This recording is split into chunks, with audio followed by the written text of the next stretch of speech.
Assalomu alaykum hurmatli o'quvchilar. Bugun sizlar bilan 6-sinf qadimgi dunyo tarixining 9-mavzusi, ya'ni piramidalar va daxmalar degan mavzusini ko'rib chiqamiz. Tayyor bo'lsangiz, demak, boshladik. Xo'p, qaranglar, qadimgi va o'rta podshohliklar davrida misrliklar barpo etgan ulkan piramidalar fir'avnlarni dafn etadigan joy bo'lgan.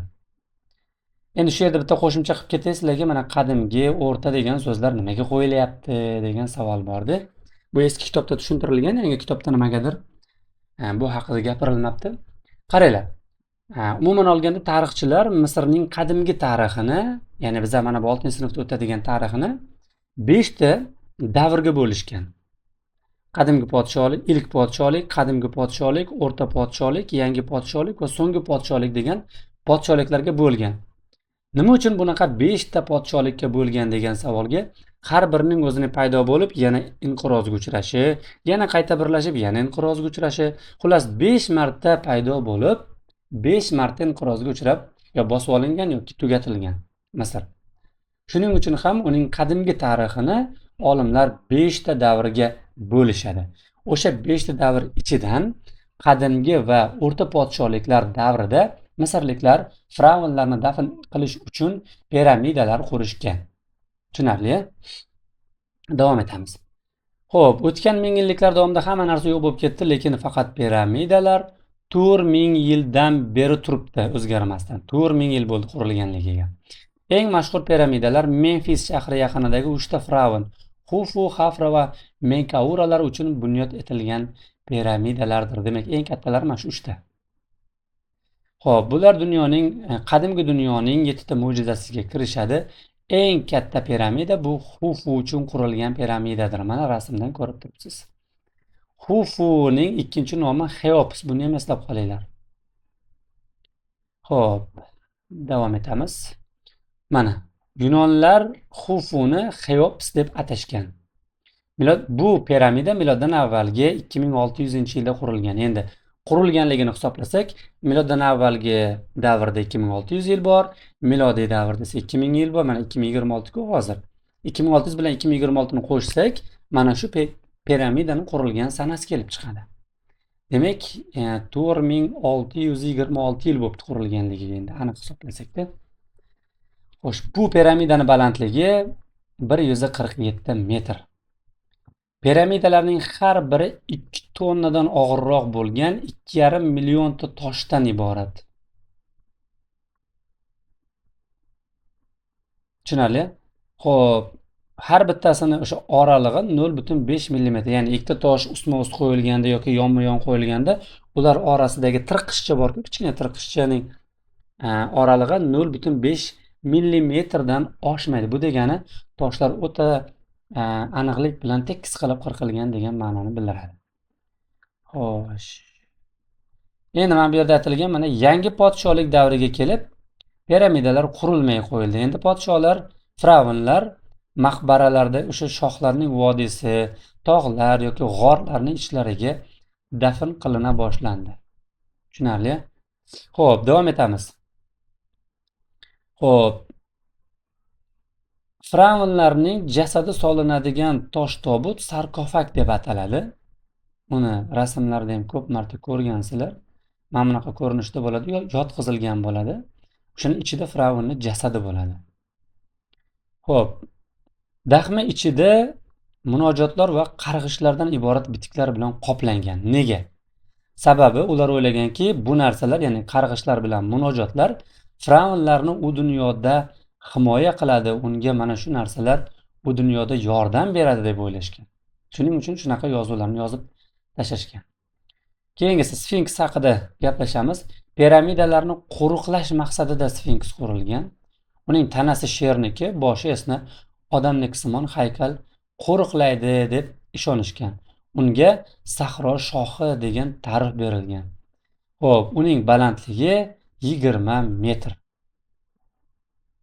Xo'p, bu gapni mana bu yerda ham aytishyapti. Mana yangi podshohlik davriga kelib piramidalar qurilmay qo'yishdi. Fir'avnlar endilikda tog'lardagi o'yilgan tosh maqbaralar ichiga dafn qilinadigan bo'lishdi. Masalan, eng mashhur maqbara bu Fir'avn Tutanxomonga tegishli. Nega mashhur degan savolga, sababi undan insonning aqliga sig'maydigan darajada katta miqdorda boyliklar topilgan. Shuning uchun ham demak mana boyagi sarkofag. Sarkofag mana shunaqa bo'ladi, ichida mana buni ichida Fir'avn bor. Mumiyolash. Xo'p. Endi ajoyib bitta savol paydo bo'ladi bizda. Nega Misrda odamlarni mumiyolashgan degan savol borda. O'zi mumiyo deganda nimani tushunishimiz kerak? Mumiyo bu mumiyo deganda jasadni tushunmanglar. Mumiyo bu dorini nomi. Hozir ham bor bu dori.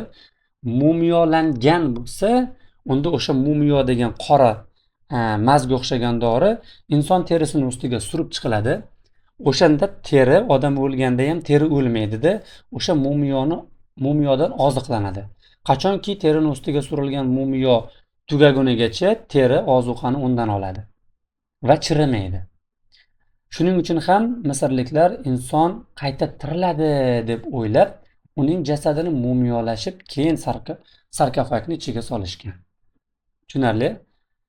Xo'p, endi nima uchun mumiyolashgan degan savolga kitobimizda ikkita javob bor. Ikkitasini ham aytaman hozir. Birinchisi Misrliklar inson vafot etgandan keyin marhumlar saltanatiga ketadi, o'sha yerda umrini davom ettiradi deb o'ylashgan. Ammo u dunyoga borib umrini davom ettirish Asiris sudining natijalariga bog'liq bo'lgan. Eski kitobda yoziladi, Asiris sudini qarshisida chiroyli qad rostlash maqsadida insonlar o'lganlarni mumiyolashgan degan javobi bor. Demak, birinchi sababi mana shu. Endi sud qanaqa bo'ladi? Sudda tarozining bir pallasiga marhumning yuragi qo'yiladi, ikkinchi pallasiga esa qushning patlari qo'yiladi. Agar tarozi pallalari tenglashsa, demak bu inson umr davomida ezgu ishlar qilgan bo'ladi. Vafot etgandan keyin esa bir ajoyib bir sharoitda umrini davom ettiradi. Mabodo yurak og'irroq kelsa, demak inson bir talay yomon ishlar qilgan bo'ladi va badbashara maxluqlarga yemish qilinadi. Tushunarli? Sud mana shunaqa bo'lgan. Endi Asiris qarshisida go'zal qiyofada qalb rostlash uchun misrliklar inson jasadini mumiyolashgan mana. Tushunarli? Bu birinchisi. Endi yana bitta javobi bor. Eski kitobda bo'lardi, hozir yangi kitob kiritishmabdi. Bu din bilan bog'liq, ya'ni qadimgi Misr afsonalariga ko'ra Asiris bilan uning akasi bo'lgan Set o'rtasida urush kelib chiqadi. Asiris bu yer osti saltanat xudosi, Set esa yovuzlik, bo'ron, cho'l xudosi hisoblangan. Bu urushda akasi Set ukasi Asirisni o'ldirib qo'yadi. O'ldirgandan keyin Asirisning xotini erini qayta tiklash, tiriltirish uchun uning tanasini mumiyolaydi.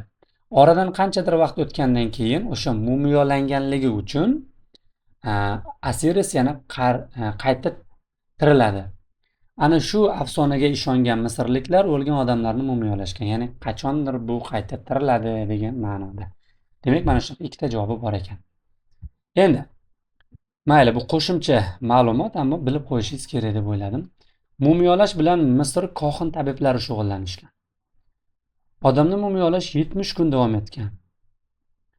Va mumiyolash faqat o'sha mumiyolanayotgan paytida matolar orasiga omad keltiruvchi tumorlar ham qo'yishgan. Faqat boy badavlat qarindoshlargagina nasib etgan mumiyolash. Tushunarli? Demak, bugungi mavzuyimiz mana shulardan iborat. Xo'p, tavsiyalarim o'sha har doimgidek esingizda qolishi qiyin bo'lgan so'zlarni, voqealarni, yillarni o'sha nimalargadir o'xshatib eslab qolishga harakat qiling. Masalan, nima esingizda qolish qiyin bo'lyapti? Mana bu ismlar bo'lishi mumkin. Xufu, Xafra va Menkaura. Uchta Fir'avnning ismi. Bularni nimagadir o'xshating, nimagadir qiyoslang. Yoki o'sha nima deydi? 2 millionta toshmidi yoki 2 tonna toshmidi? Mana shu yerda ham ko'pchilik adashadi. O'shaning uchun toshlarning og'irligidan ko'ra ularning soni ko'proq deb eslab qolish kerak. 2,5 millionta, ya'ni 2 tonnadan 2,5 millionta, bu yerda 2,5 millionta toshlarning soni ko'proq degan ma'noni bildiradi. Xullas kalom, yodlashni tavsiya bermayman sizlarga, lekin esda qolish uchun baribir yodlashga majburmiz. Hozirgi kunda esa siz yaxshiroq eslab, ya'ni uzoq vaqtga eslab qolishingiz uchun bittagina yodlashning o'zi kamlik qiladi. Shuning uchun iloji boricha nimagadir o'xshatish, nimagadir qiyoslash, eng zo'r, eng ko'p effekt beradigan metod mana shu narsa. Shuning uchun shu narsani ko'proq qo'llashingizni tavsiya beraman va siz agar tarix yo'nalishi bo'yicha yaxshi natijaga erishmoqchi bo'lsangiz, sizga yana bitta tavsiyam. Mana misol uchun ertaga darsingiz bor tarixdan, borib repetitorga javob berishingiz kerak, to'g'rimi? Siz o'sha dars bo'ladigan kuni o'qimang. Bir kun oldin bir marta o'qib chiqing. Orada 2 soat pauza qilingda boshqa narsa o'qing yoki boshqa ish bilan mashg'ul bo'ling. 2 soatdan keyin yana 1-2 marta o'qing. Uxlashdan oldin 1-2 marta o'qing. Ertalab turib yana 1-2 marta o'qing. Oradan yana 1 soat o'tgandan keyin yana 1-2 marta o'qing. Xullas, o'sha oraliq vaqtlarni olib har xil paytlarda o'qish kerak emas. Misol uchun 2 soatdan keyin men tarix darsim bor. Mana hozir men 0 dan boshlab o'qiyapman 3 ta mavzuni. Bu sizga hech qanaqa effekt bermaydi. Bu miyani zo'riqtiradi. Ya'ni bir vaqtda birdaniga hamma ma'lumotni birdaniga miyaga joylamoqchi bo'layapsiz. Mana misol uchun ovqat yeyapsizda, sizga aytildi, mana keyingi darsgacha bir lagan oshni yeb kel degan vazifa berildi. Siz uni mana ertalab ozginasini yedingiz, 2 soatdan keyin yana ozgina yedingiz, yana yedingiz.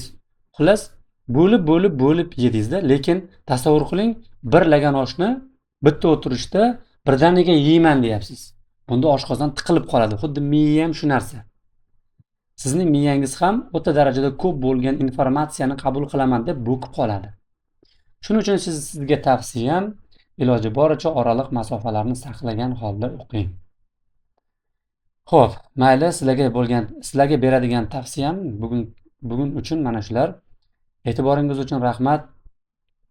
Sog' bo'linglar, salomat bo'linglar.